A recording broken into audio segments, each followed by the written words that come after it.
The bright towers of the Galactic Concordat shone in the light of two suns on Nexus Prime.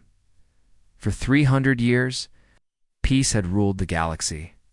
Inside the main building, Commander Velthara looked at glowing screens with worry in her many eyes.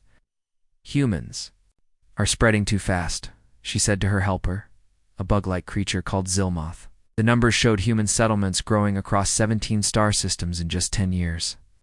Their population was growing faster than any computer model said. It should. Dr. Kim Dae-ho walked into the room with his usual calm smile. He was 43 years old and had the quiet way that made other species like humans when they first met them. "Commander, you wanted to see me?" "Yes, Dr. Kim, your people keep asking for the most dangerous jobs." She pointed to a long list. On her screen, you explore empty space where ships disappear. You try to make dead planets livable. You meet new species that might want to kill you. "Why do humans want such scary work?" Dae-ho kept smiling. "We'd like to learn new things. Maybe. We don't get scared as easily as others." He looked at her data. "Are we doing something wrong?" "No, that's what worries me. You succeed too much. It's almost impossible." Her eyes stared at him hard. "For 300 years, we've stayed peaceful by staying away from trouble. But humans go looking for trouble and somehow win." Far away at the edge of the galaxy, Captain Park Jin-woo flew his ship through a field of floating rocks. His crew from different planets watched in shock as he moved through dangers that should have killed them all. To them, it looked like magic. To Jin-woo, it felt like playing a fun game. "Captain, the gravity here is all wrong. No ship should be able to fly through this," said his navigator, a lizard-like being whose hands shook with fear. "You just need to think differently," Jin-woo said, his hands steady on the controls. Around him, his human crew worked together like they could read each other's minds. They saw problems coming before they happened and fixed them faster than anyone thought possible. What the other species didn't know was that every human carried something special inside them. Earth had been a world that tried to kill humans for millions of years. Humans had learned to survive without even knowing they were learning. Back on Nexus Prime, Velthara wrote her report with growing fear. Humans were too good at staying alive. They were too comfortable with danger, were too quick to fight their way out of problems instead of running away. In a galaxy that had chosen peace by avoiding all fights, humans stood out like a sword in a flower garden. But they seemed so harmless and friendly. They were grateful to be part of galactic society. Surely these short-lived, emotional creatures couldn't be dangerous. They were just enthusiastic about their work. The universe was about to teach everyone the difference between being harmless and being peaceful. 3 days later, strange signals came from the outer systems. Ships were disappearing, not just human ones, but any ship that got too close to certain areas of space. The peaceful species of the galaxy began to panic. Dr. Kim Dae-ho received an emergency message while he was having dinner with his family. The message was short and terrifying. Unknown hostile force detected. Multiple systems under attack. All species advised to evacuate immediately. But instead of running like the other species, something different happened to the humans. Across the galaxy, human colonies began to change. Children stopped playing and started practicing things that looked like games but weren't really games. Adults stopped their normal jobs and began working on projects they had never talked about before. On the mining world of Kepler 44b, Governor Park Sung-min got the warning message and immediately sent out a special code that only humans knew. Within hours, his peaceful farming world had become something else entirely. Emergency Code 77 Alpha. He broadcast to all human settlements. "This is real. Everyone knows what to do." The other species watched in confusion as humans everywhere responded to the threat with perfect coordination. It was as if they had been preparing for this moment their whole lives without knowing it. "Commander," Velthara realized with growing horror that the humans had been hiding something. They weren't just good at surviving dangerous situations. They were good at surviving because they had been training for war their entire lives. It's calling it play, calling it work, calling it culture. The galaxy was about to learn that the species they thought were harmless had actually been the most dangerous all along. "Dr. Lee." Minhai stood in front of a huge room filled with creatures from 12 different worlds. She was giving a normal science talk about how human bodies worked. The aliens listened politely, thinking this was just another boring presentation. Humans can run for very long times, she said, her voice clear in the big room. We can chase animals or walk huge distances that would kill most other species from being too tired. A strange alien with a big glowing head named Quillinex started checking her facts against old records. Something didn't make sense. Why would smart beings need to run so much? Dr. Lee, said a crystal creature whose voice sounded like singing. Bells, why do you need to run so far? Smart species usually build machines to do hard work instead of using their bodies. Minhai smiled the same calm smile that all humans seem to have. Our great-great-grandparents were hunters. They caught food by chasing it until it got too tired to run anymore. Can run for hours, get better quickly, and keep working when stress would break other species. The seats above, Captain Choi Hyun-sik watched the presentation with interest. He was in charge of protecting human colonies, and he knew that what Minhai was saying was much more important than it sounded. Quillinex's head started glowing faster. Dr. Lee, I've been studying what humans do for fun. You do something called extreme sports, where you put yourselves in danger just for entertainment. Physical challenges keep us strong and make us happy, Minhai answered. We climb tall rocks, swim in deep water, fight each other in sports, and race for long distances. All human cultures do these things. The room started to feel uncomfortable.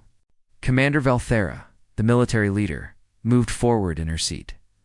You fight each other for fun? We practice fighting? Yes. Wrestling, martial arts, war games. It helps us grow as people, Minhai said, like it was the most normal thing in the world. The aliens looked at each other with worry. In their peaceful galaxy, the idea of fighting for entertainment was scary and strange. But why? Asked a bird-like creature with silver feathers. We solve problems by talking. Violence is what animals do, not smart beings. Minhai's presentation changed to show human movies, books, and games. The aliens watched in shock as screens filled with battles, explosions, and people solving problems by fighting. Our stories often show heroes who face danger and win through strength and smart fighting, she explained. Children play games where they pretend to be warriors. Adults watch sports where people compete in combat. What the aliens didn't understand was that human children weren't just playing. They were learning to think like soldiers, to work as teams, to solve problems with their hands and bodies instead of just their minds. On the mining world of Kepler 44b, human worker Jung Tae-ho was doing his job in conditions that would kill most other species in minutes. The planet's surface was covered with deadly radiation and earthquakes that happened every few hours. But Jung and his team worked there like it was just another day at the office. The radiation storm is getting stronger, said his alien supervisor. A bug-like creature whose entire body was shaking with fear. We need to leave now, or we'll all die. No problem, Jung replied, checking his equipment. We'll just change how we work and keep going. Our protection suits can handle this. To the alien, Jung looked crazy brave. To Jung, this was just another challenge to figure out and beat. Back in the assembly room, Quillinex was putting together a scary picture. Dr. Lee, when humans explore new places, you always choose the most dangerous paths. When you build settlements, you pick locations that other species would avoid. When you meet new species, you volunteer to go first, even if they might be hostile. We're naturally curious, Minhai said with that same calm smile. We like to push boundaries and test limits. But you're also naturally violent, Quillinex said, his head now glowing so bright it hurt to look at. Your entire culture is built around competition, conflict, and conquering challenges through force. The room went completely silent. For the first time, Minhai's smile seemed different. Not fake, but ... sharper. We prefer to solve problems peacefully, she said. But we're very good at other methods when peace doesn't work. Andrew Valthera stood up, her skin changing colors with alarm. Dr. Lee, are you saying that humans are naturally warlike? I'm saying that humans are naturally survivors, Minhai replied. We've learned to be peaceful because we chose to be, but that doesn't mean we forgot how to be anything else. The aliens began to understand something terrifying. Humans hadn't evolved past violence like other species. They had learned to control it, to hide it, to use it only when necessary. But it was still there, under the surface, waiting. On worlds across the galaxy, human colonies continued their normal activities. But now the aliens working alongside them began to notice things they had missed before. Human children played games that looked like military training. Human adults stayed calm in emergencies that made other species panic. Human settlements were built like fortresses, even when they were supposed to be farms or research stations. The peaceful galaxy was starting to realize that they had been living next to the most dangerous species in known space, and none of them had noticed because humans had been very, very good at pretending to be harmless. The trouble started when the Kepler 186 star system went quiet. 3 billion lizard-like Veshan people lived there, but suddenly, all their messages stopped coming. It was like someone had turned off a light switch on an entire world. Admiral Yang Junho was training his space fleet near the edge of the galaxy when he got the emergency message. The words were short and scary. Unknown enemy has killed everyone. In Kepler 186, no one is alive. This threat could destroy all life. In the emergency meeting of the Concordat Council, all the peaceful alien species started to panic. The crystal beings flickered with fear patterns. The color-changing Alturians flashed bright warning colors all over their bodies. "We should try to talk to them," said Quillinex, the alien with the glowing head. "No species is completely evil. There must be some mistake we can fix." Dr. Kong Soyoung, the human scientist who studied alien life, looked at the little bit of information they had.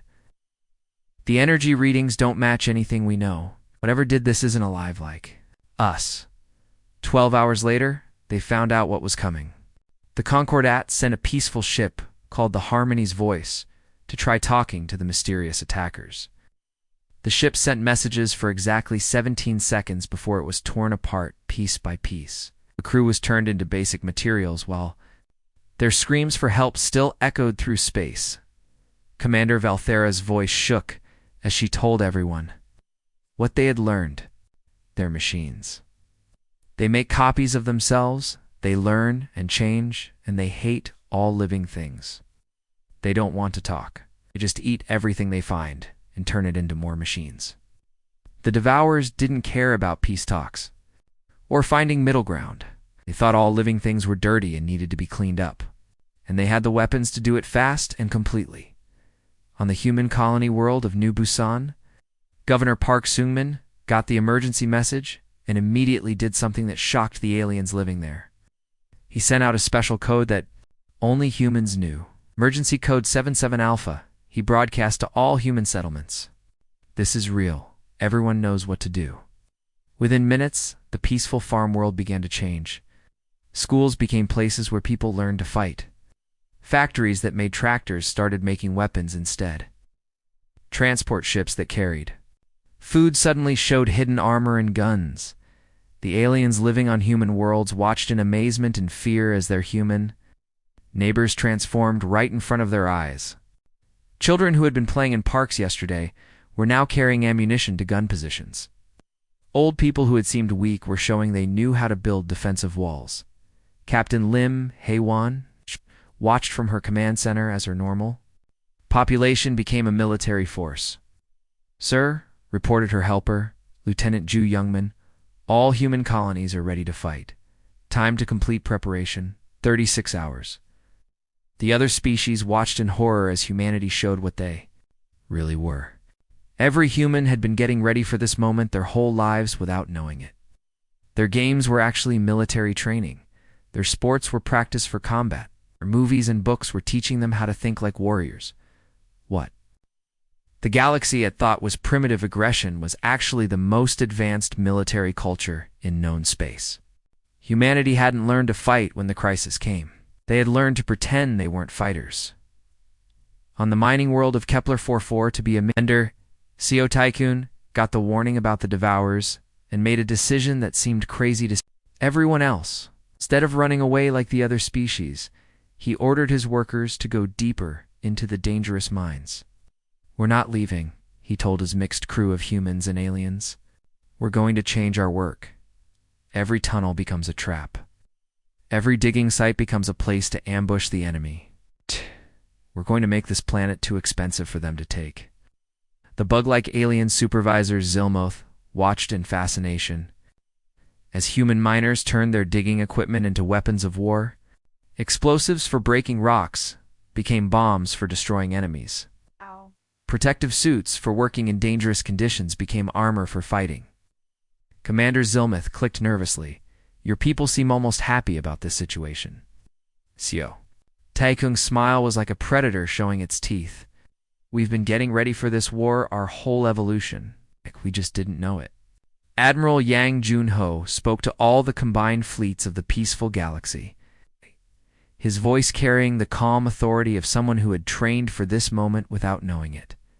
The Devourers work on simple ideas: eat, make copies, move forward. You can't reason with them or scare them away. You can only destroy them. The peaceful species of the galaxy realized they were seeing something they had never witnessed before.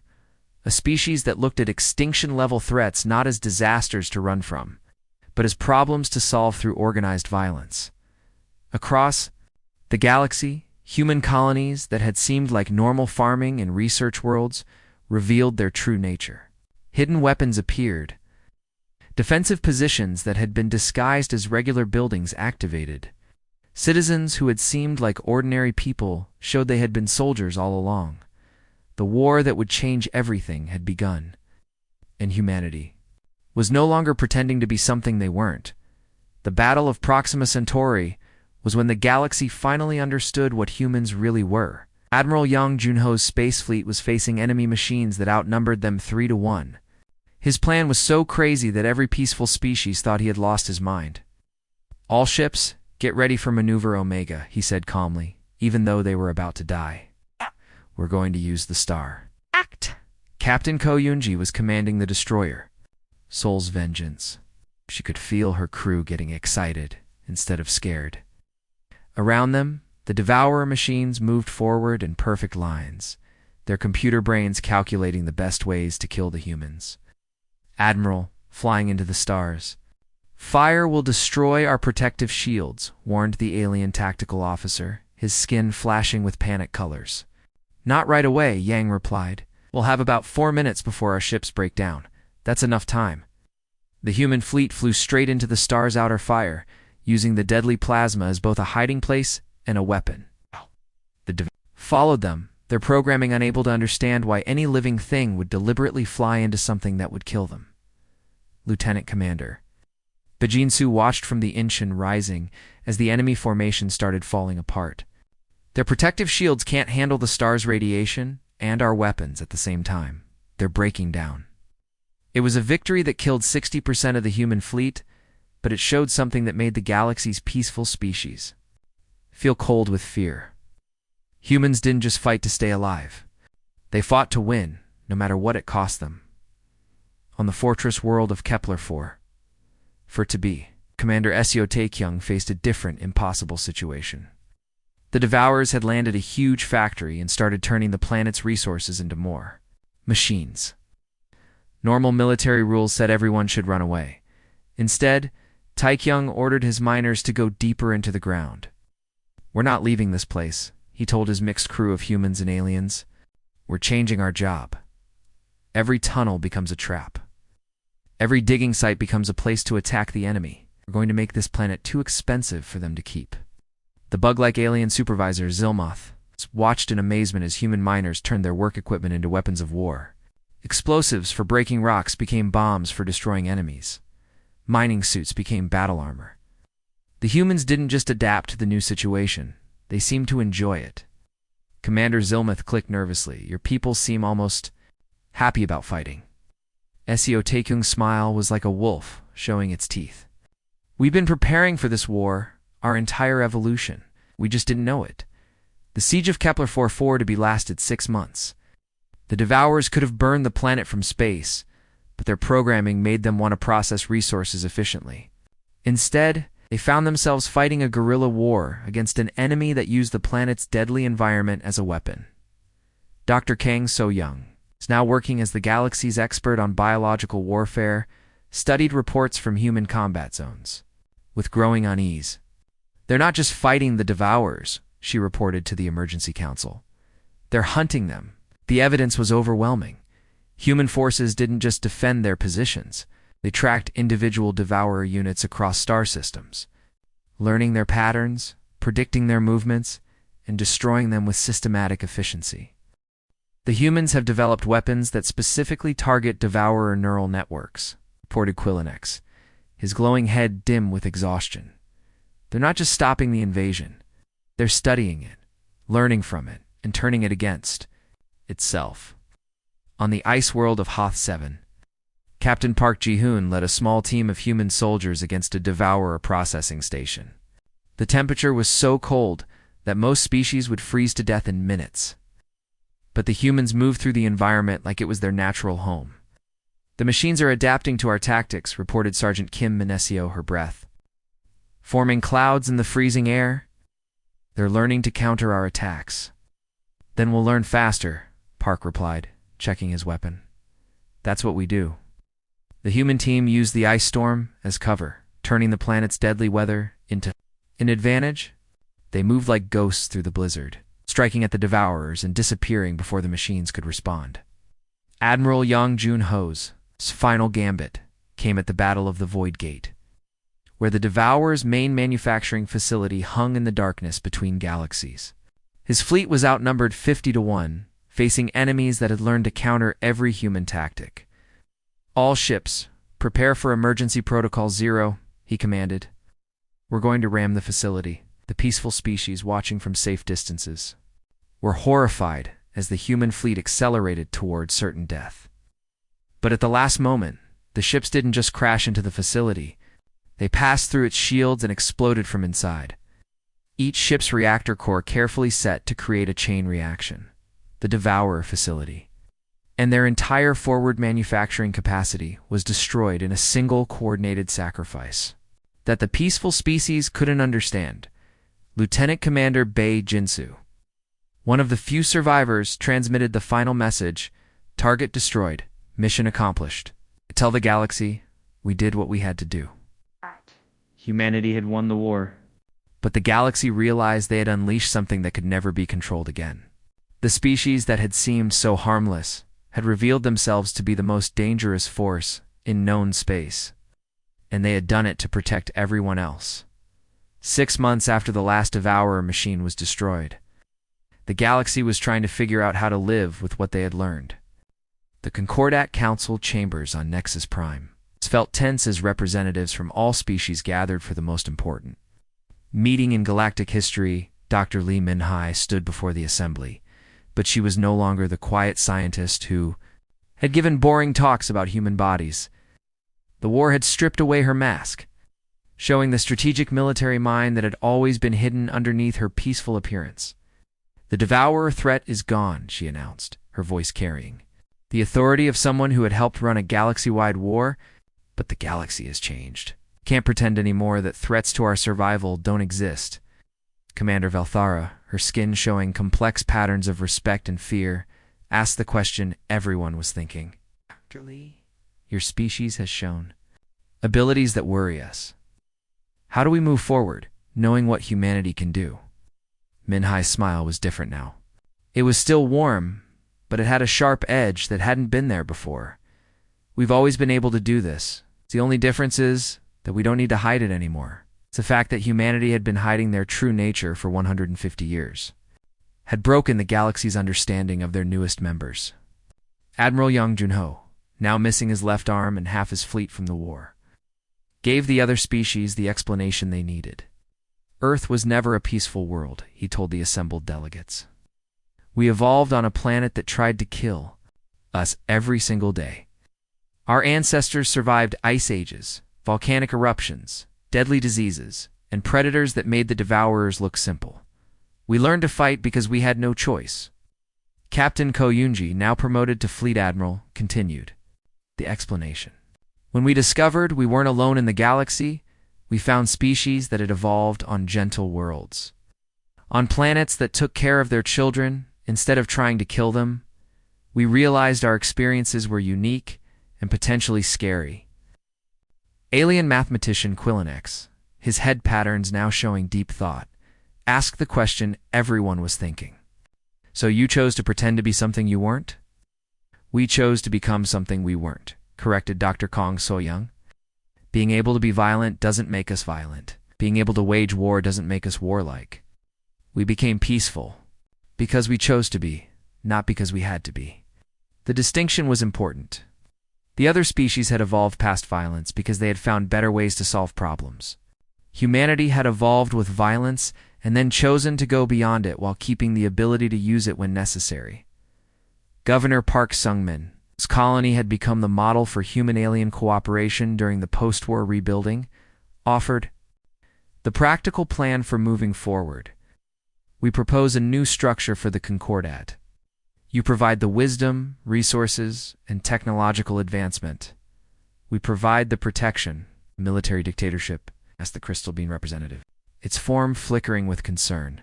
A partnership, replied Admiral Yang. Make the decisions about where we go and what we build. We make the decisions about how to protect it.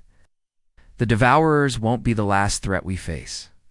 The new Concordat Charter was signed 3 months later, making humanity the galaxy's official military arm. Human colonies became fortress worlds. Human children learned both math and tactics. Human adults served as both citizens and soldiers, but the most important change was in how everyone thought. The other species no longer saw humanity as the galaxy's younger siblings. They saw them as the galaxy's guardians, necessary, valued, but also dangerous.